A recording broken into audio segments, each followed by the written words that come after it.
All right, so today we're doing a deep dive into something a little different, but I think you guys are going to like it.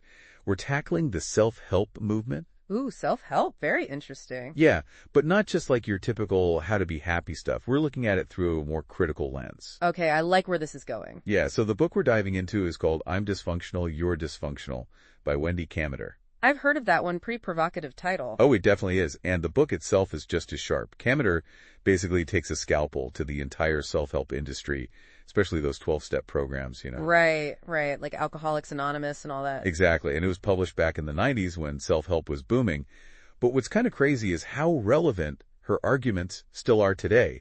Even more so now with all the wellness trends and this whole self-optimization craze. Yeah, it's like everyone's trying to be the best version of themselves, but sometimes it feels like we're just creating a whole new set of problems. Absolutely. And that's exactly what Kaminer taps into. It's like, is all this self-focus actually helping us? Or is it just making us more anxious and insecure? You know what I mean? I get you. So where do we start with this critique? I mean, it's a pretty dense book. Well, one of the things Kaminer really nails is how this whole idea that we're all dysfunctional has become so ingrained in our culture. It's like everywhere you turn, someone's telling you you need to fix something about yourself. Yeah, it's like you're not good enough as you are. Right. And Kaminer argues that this mindset can actually be pretty dangerous. It can discourage critical thinking and create a culture of victimhood. That's interesting. So how does she connect this to the 12-step programs? I mean, those are supposed to be about helping people, right? Well, that's the thing. She's not saying they don't help anyone, but she does raise some serious questions about their methods and the assumptions they're based on. For example, she draws a parallel between those groups and religious fundamentalism. Whoa. Okay, I mean, I can kind of see it, but tell me more about that. How's that even possible?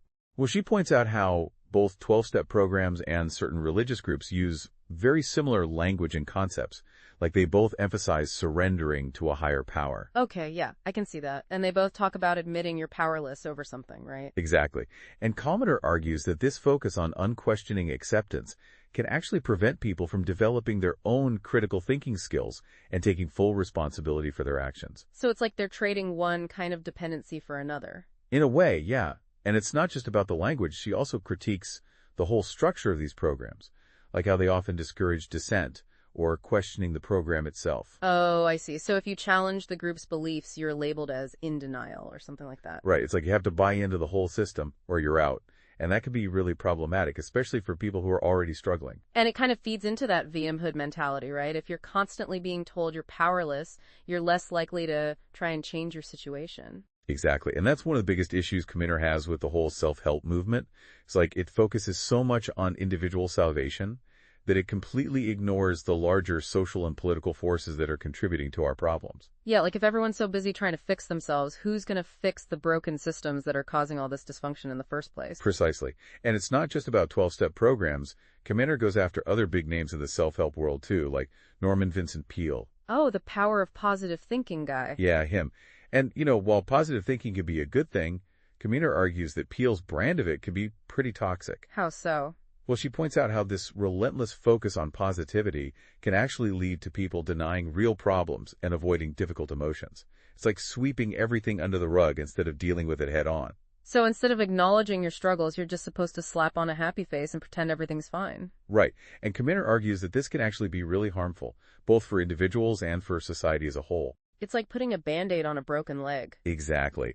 And she also takes issue with those super popular talk shows, like Oprah. Oh yeah, those can be pretty intense sometimes. Totally. And Kaminer critiques them for prioritizing emotional spectacle over real, meaningful discussion. Like it's all about the tears and the drama.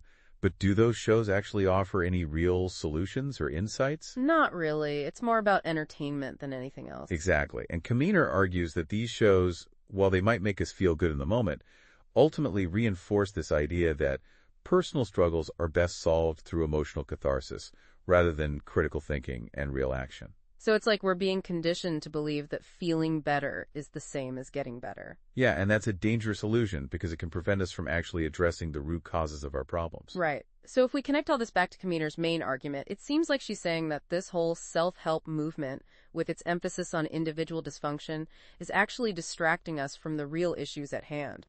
Exactly. And what's so crazy is that I'm Dysfunctional, You're Dysfunctional was published decades ago, but it's like she was predicting the future. Because now, more than ever, We're bombarded with messages telling us we need to constantly improve ourselves, overcome our flaws, and achieve this perfect version of happiness. It's like we're all on this never-ending treadmill of self-optimization. And it makes you wonder, are we actually getting any happier? Or are we just becoming more anxious and self-critical? That's the million-dollar question, isn't it? And I think Kaminer would say that if we want real, lasting change, we need to shift our focus away from individual fixing and towards collective action and systemic change. Like instead of asking ourselves, what's wrong with me? Maybe we should be asking, what's wrong with the world? And what can we do to make it better? Exactly. And even if you don't agree with everything Kaminer says, her book really forces us to confront some uncomfortable truths about the self-help industry and its influence on our culture. It's a reminder to be more critical of the messages we're consuming and to ask ourselves if the pursuit of individual happiness is always aligned with the pursuit of a just and equitable society. So to wrap up our deep dive into I'm dysfunctional, you're dysfunctional, it's clear that Kaminer's critique is much more than just a takedown of the self-help movement. It's a call to action, urging us to examine the underlying messages we're absorbing and to consider how they're shaping our individual choices and our collective future. And as you go forward, I'd leave out with this question. What if we stepped outside this framework that tells us we're all inherently flawed? What new possibilities for personal growth and social change might emerge? It's something to ponder, and if you're curious, I highly recommend checking out Kaminer's book for yourself. And that wraps up our deep dive for today. Thanks for listening, everyone. See you next time.